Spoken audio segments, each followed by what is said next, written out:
Cuando vi el título de la charla, pues entendí que era acerca de todo. Tumor neuroendocrino es all about mortality. Entonces, es un poco difícil, pero la voy a intentar presentar como lo que soy, un cirujano. Algo que ustedes pues, seguramente saben todos, muy general, sobre el tumor neuroendocrino de páncreas. Son neoplasias heterogéneas de las células de los islotes pancreáticos, representan hasta el 2% de las neoplasias pancreáticas. La incidencia está en aumento y en Estados Unidos aproximadamente un caso por cada 100.000 habitantes. Y hay una mejoría general de la sobrevida de este tipo de pacientes.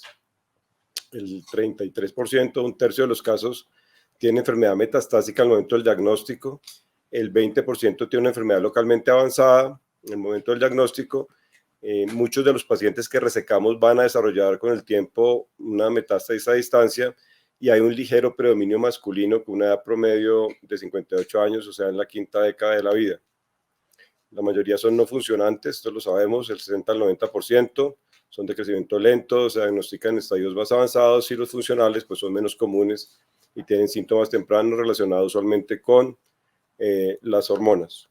95% esporádicos y 5% con antecedente familiar, y aquí pues es parte de nuestro ejercicio diagnóstico diagnosticarlos y sospecharlos porque tienen algún tipo de connotación sindromática, además pueden tener inclusive un mejor pronóstico, como por ejemplo la neoplasia endocrina múltiple MEN1, que es multicéntrica, pero que en algunos estudios se ha demostrado que tiene de pronto un mejor pronóstico. Esto para mostrarles de manera rápida el cambio de la estadificación y el estadio. Ustedes ven que se cambió y se clasificó un poco mejor T1, T2, T3 y T4, básicamente poniendo un límite de centímetros y poniendo de manera general el T4 que invade órganos adyacentes y no diferencia si es vascular o no. Y las metástasis las divide en las metástasis que están confinadas al hígado, las metástasis que están en algún sitio extrahepático como pulmón, ovario, ganglio linfático, y las metástasis que tienen un compromiso hepático y otro extrahepático. Entonces yo creo que de alguna manera la simplifica y pues la parte de estadificación queda muy fácil. Estado 1 T1 hasta el 3 T3, el estadio 3 es un T4 sin ganglios y el estadio 3 también puede ser un N1 sin metástasis y el 4 pues con metástasis. Entonces eso es realmente facilitar la clasificación y tiene pues obviamente implicaciones pronósticas.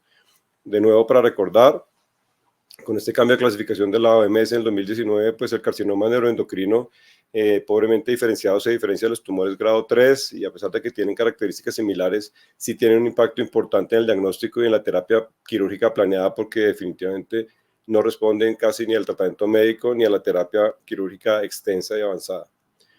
Para empezar, acerca de la mortalidad, traje este estudio chino con 8.607 pacientes con diagnóstico de tumor neuroendocrino. Esto es general, no es de páncreas, con una mediana de seguimiento de 42 meses relativamente buena, con 63.3 eventos de muerte en estos pacientes debidos a cáncer.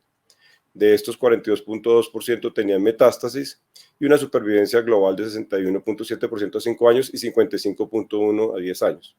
Y básicamente es para mostrarles que en estos tumores neuroendocrinos, cuando uno tiene buen pronóstico y es pequeño o no es de páncreas, usted se muere de otras cosas. Usted se muere, la mortalidad por cáncer se disminuye y la mortalidad por tumor no asociada a cáncer se aumenta. O sea, esos pacientes tienen una buena sobrevida. Ustedes ven en esta gráfica tumor neuroendocrino general en el lado izquierdo, donde la mortalidad por cáncer es más importante, y el de páncreas, que es todavía más alta. O sea, el tumor de páncreas, el neuroendocrino de páncreas, tiene una mortalidad mucho más alta que los tumores neuroendocrinos no pancreáticos. Y aquí están las causas de muerte. Y también tiene que ver con el momento del diagnóstico, si tiene menos de 5 años de diagnóstico o más de 5 años. Eso quiere decir que el riesgo de mortalidad no asociado a cáncer es mucho más alto en tumores neuroendocrinos pancreáticos pequeños y de buen pronóstico, o tumores neuroendocrinos no metastásicos de intestino delgado, colon y recto. O sea, uno se muere de otra cosa. ¿Y de qué se muere? Pues de enfermedades cardíacas, vasculares o otras cosas no relacionadas con su tumor. Y como decía ahorita la doctora Urrego, el manejo quirúrgico sigue siendo primordial. A pesar de todos los avances que ha habido en terapia local y sistémica, el manejo quirúrgico sigue siendo el único curativo y sigue estando implícito inclusive en manejos con no resecciones totales. Yo quería resaltar dos tipos de manejo que estamos utilizando en la fundación de manera importante, y es la radioterapia estereotáxica para el manejo tanto de enfermedad no operable como operable funcional, en la cual si usted identifica los tumores funcionales, pues puede hacerles un target y eliminarlos y eliminar síntomas, y tratamientos con ablación local en pacientes con comorbilidad, basados en ecoendoscopia, terapia ablativa con radiofrecuencia, microwave o alcohol. Esto es básicamente la pirámide usual que utilizamos como factores pronósticos. Los fundamentales están en la base y estos son pues estadio, grado, diferenciación. Después podemos avanzar un poquito más y mirar la invasión vascular, si tiene compromiso extrapancreático, la necrosis, que en la mayoría de los tumores es de buen pronóstico, aquí es de mal pronóstico, los nomogramas, que es volver un poquitico más elaborada la evaluación de pronóstico en términos de variables, los biomarcadores y los análisis, digamos, multivariados de combinación de genes y biomarcadores que generalmente dan una implicación en pronóstico y en tipo de terapia que uno pueda utilizar. Esto es lo que sabemos en términos muy quirúrgicos, pues la ubicación es importante para el pronóstico, usualmente los que están en la cabeza les va peor, cuerpo y cola mejor, claramente el grado 1 pues tiene una mejor sobrevida, y esto está dado pues por el índice mitótico y el 67, el estadio también, herencia importante, el MEL1 de pronto le va mejor que los esporádicos, funcionalidad del funcional les va mejor, y la edad del paciente y el estado general del paciente son muy importantes para establecer comorbilidad y pronóstico de mortalidad. La mediana supervivencia general para un tumor neuroendocrino de páncreas sin tratamiento es de 3.6 años. Es la peor de todos los neuroendocrinos en comparación con otros sitios. O sea, estamos aquí lidiando con pacientes con uno de los peores pronósticos posibles. Pues aquí vemos aisladamente cuál es el impacto del grado de diferenciación, de la localización. Los que están localizados en el páncreas obviamente son los que mejor les va. Y aquí está la discusión con los clínicos de si operar los menores de 1, los de 1 a 2 y los mayores de 2. Esto sigue siendo, digamos, un grado de discusión en el cual yo no estoy muy de acuerdo en que los observemos, y ya les digo adelante por qué. Y los pacientes con metástasis a distancia, que claramente tienen una sobrevida pues, disminuida. Esto ya relacionado con páncreas. Escogí este estudio para mostrarle algunas de las variables importantes. Este es un estudio chino también, como todo lo que está pasando ahorita chino y parece que es ruso. Son 17 estudios analizados, 10 de países asiáticos, 7 de europeos y norteamericanos, 2.822 pacientes. Y básicamente aquí se pueden resumir los factores pronósticos para mortalidad y resultados. Entonces, dentro de los clínicos, ustedes ven que el único con una P significativa es la funcionalidad, si el tumor es funcional o no. Claramente los tumores funcionales pues les va mejor. La edad, a pesar de que en este caso es levemente significativo, bueno, significativo con un número muy borderline, pues los pacientes que tienen mayor edad les va peor, y el margen, perdón, eso se me pasó, y el sexo, que les va un poquito mejor a los hombres, aunque esto no es, perdón, peor a los hombres, aunque esto no es significativo. Dentro de los factores quirúrgicos, pues esto lo sabemos todos y son números significativos. El margen quirúrgico es súper relevante y el margen quirúrgico es relevante. Sin embargo, hoy en día estamos haciendo cirugías con preservación de páncreas y preservación de hígado, y creo que esta es la tendencia general en los últimos años. Si ustedes me preguntan cuál es el cambio más importante en el manejo quirúrgico de estos tumores, o sea, no quite todo el hígado o el páncreas porque necesita para lo que viene, y lo necesita para vivir, lo necesita para la quimioterapia, lo necesita para volverlo a resecar, o lo necesita para volver a hacer ablación. Entonces ya no somos pronos a estas creo que aquí estoy como con problemas acá. Ya no somos pronos a las resecciones masivas hepáticas o pancreáticas, y cada vez estamos menos haciendo resecciones extensas, aunque todavía las hacemos para tumores neuroendocrinos. Extensas me refiero a pancreatodenectomía con hepatectomía, etcétera, etcétera. Los factores anatomopatológicos, pues el grado histológico ya lo mencioné, si tiene ganglios linfáticos o no, y la metástasis a órganos, y claramente todos esos tienen una P súper significativa, entonces de esto digamos que no hay duda. La invasión vascular también, el tamaño del tumor, lo que les decía, la necrosis, que usualmente en la mayoría de los tumores pues de buen pronóstico, en los neuroendocrinos es como al revés. Entonces la resección quirúrgica sigue siendo el único tratamiento potencialmente curativo. Las guías recomiendan la resección quirúrgica para todos los tumores neuroendocrinos funcionales y los no funcionales localizados, o sea, en esto no hay ninguna duda, y las opciones pues dependen de la localización.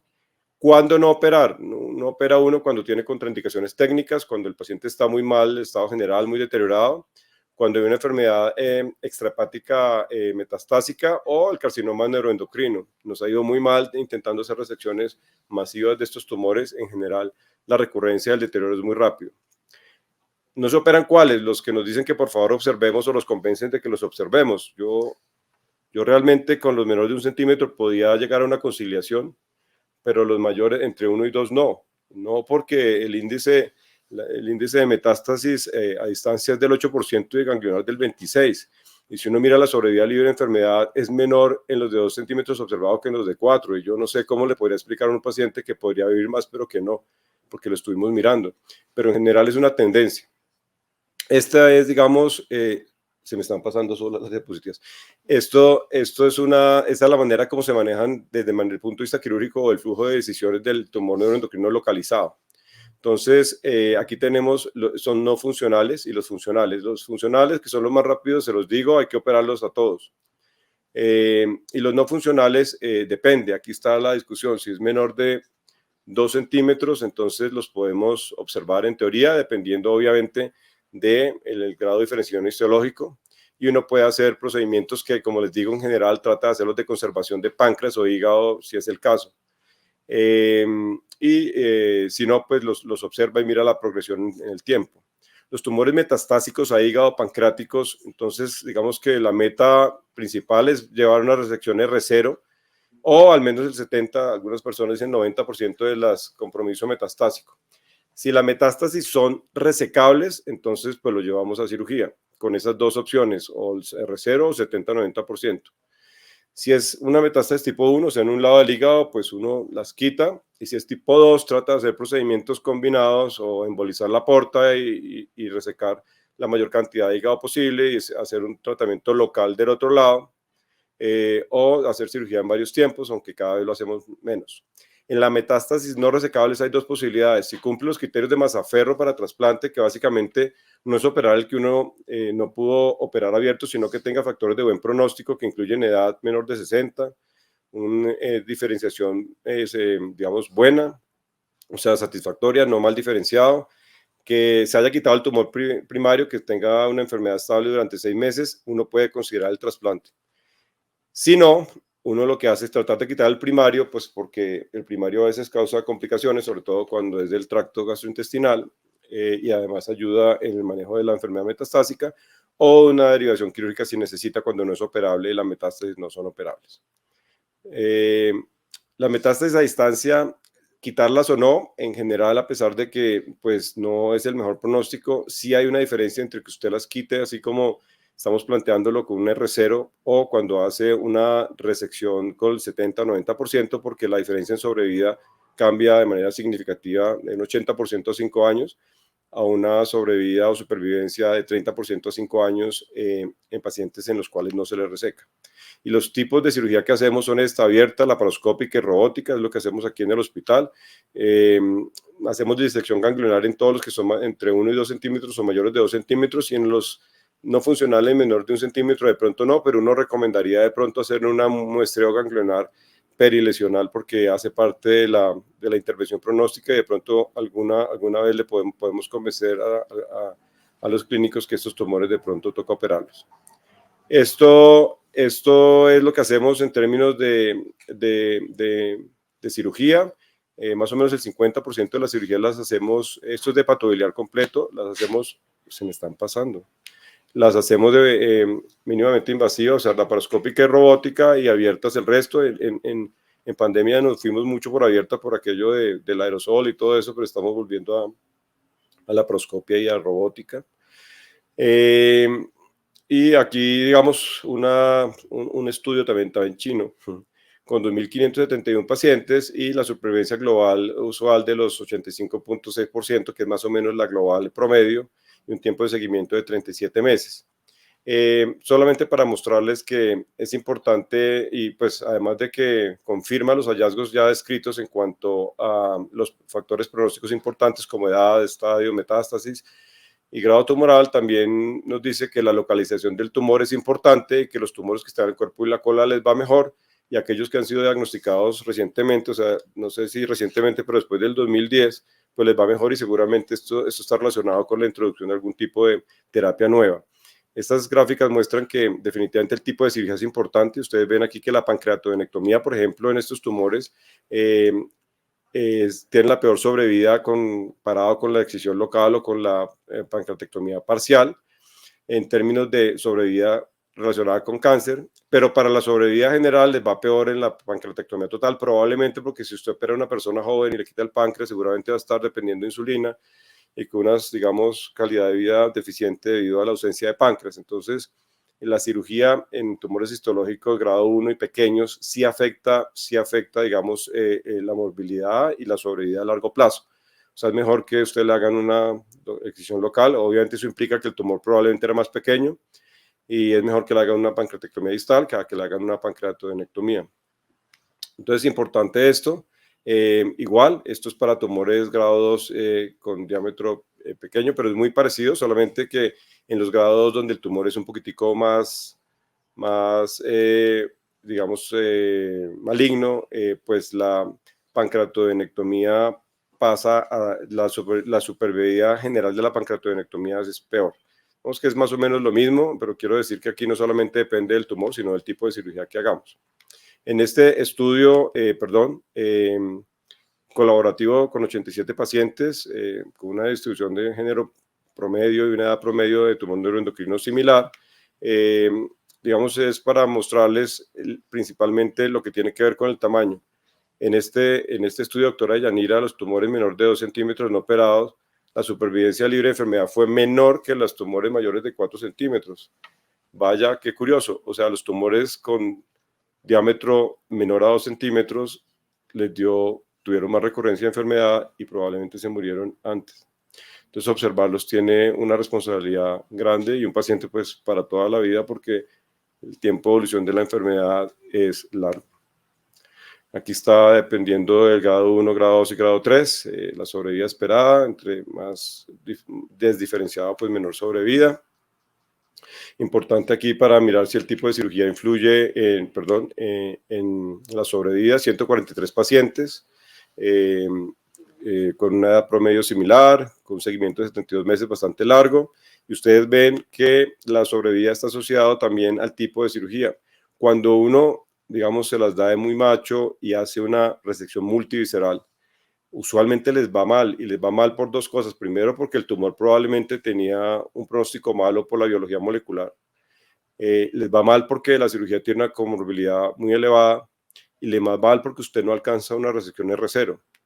Y ni hablemos de debulking. Debulking es una palabra que usualmente uno trata para paliar, pero no para tratar. Y a esto sí que les va peor. Entonces, someter a un paciente a una cirugía mayor en el cual usted no hace la resección completa R0. Entonces, yo pienso que si uno va a planear una cirugía multivisceral, debe tratar de llevar al paciente a R0. Si no, no tendría ningún sentido hacerla porque la sobrevida realmente no, digamos, no refleja el esfuerzo quirúrgico ni el esfuerzo del paciente de ser sometido a cirugías tan grandes. La multifocalidad, que pensaría uno que de pronto les va peor, pues no les va peor y es parecido a los tumores esporádicos, y uno debe manejarlos no con una pancreatectomía total, sino de acuerdo a los criterios que hemos evaluado previamente y por sectores pancreáticos, aunque la pancreatectomía total es la que ha sido hasta ahora el tratamiento de elección en este tipo de tumores. Aquí solamente para hablar unos casos o unos artículos recientes publicados en los cuales el ultrasonido endoscópico, la radiofrecuencia y la ablación son importantes para el manejo de estos tipos de tumores y con resultados buenísimos, sobre todo en pacientes que no, por comorbilidad no se puedan operar o en pacientes en los cuales tienen tumores muy pequeños, muy grandes y no sean resecables de manera quirúrgica completa. Y ustedes ven aquí un ejemplo de una resección con un cambio importante de pues, una casi que resección completa de un tumor por compromiso vascular no operable. Aquí para recordarles la radioterapia estereotáxica, no sé a quién le hago propaganda, pero esto es maravilloso, en hepatocarcinoma nos ha ido súper bien, y en tumores neuroendocrinos cuando usted detecta el funcional puede eliminar síntomas y además tiene una capacidad, digamos, de precisión tan grande que vale la pena que lo intentemos. Y al lado derecho, pues el resumen del tratamiento médico que puede extenderse todo lo que uno quiera, pero que básicamente si uno recuerda esos 3 colorcitos, pues puede manejarlos, ¿no? Somatostatina, los dirigidos y los agentes citotóxicos como última etapa de tratamiento. Para terminar, en cuanto al manejo, pues las indicaciones de trasplante hepático ya las mencioné. Importante que no sean tumores de mal diferenciados ni en pacientes añosos y que no comprometan todo el hígado. O sea, el hecho de que no lo pueda operar no significa que sea trasplantable. Para hacer una volumetría tumoral, pues requiere un software adecuado. No es un cálculo, digamos, a ciegas, sino la verdad que nos iría muy mal. El protocolo de la Fundación Santa Fe es este y básicamente requiere la resección del primario, esperar 6 meses, mirar que haya ausencia de progresión, llevarlo al trasplante y después de 4 o 6 semanas cambiarlo a un inhibidor de mTOR, como la doctora Marcela estaba hablando hace un rato, pues sí tienen de pronto una implicación en la terapia antiproliferativa de estos tumores, como lo tienen la mayoría de las drogas que se dan. Esto es el estudio Mazzaferro, creo que es el más importante y por eso les traje las gráficas y claramente hay una diferencia de 10 años con una sobrevida del 88.8% de los trasplantados frente al 22.4%, eligiendo los pacientes de esta manera. Y creo que la gráfica más importante es esta, la de la derecha, donde usted muestra el beneficio del trasplante en esa parte sombreada 5 y 10 años. Ustedes ven pues que del 88% al 20 y pico por ciento hay una diferencia grande a 10 años. Y en la gráfica de la izquierda ustedes ven que la edad es supremamente importante y realmente los pacientes que les va bien están por debajo de 50 años. Esto es de otro estudio, pero quería mostrarle que el momento del trasplante es ese y solo ese en verde. Si usted los opera antes, cuando las metástasis hepáticas pues están apenas apareciendo, no. Usted tiene que tener el verdadero beneficio y ese beneficio está cuando la enfermedad está bajo control. Entonces, si la enfermedad no está bajo control, pues obviamente no se debería operar y cuando usted se pasa, pues les va muy mal. Entonces hay que tener claro ese momento para llevarlos a trasplante de hígado. Voy a de manera rápida mostrarle las estadísticas nuestras. Estos son los números de tumor neuroendocrino de páncreas operados. Esto es solo páncreas, obviamente hígado hay muchos más.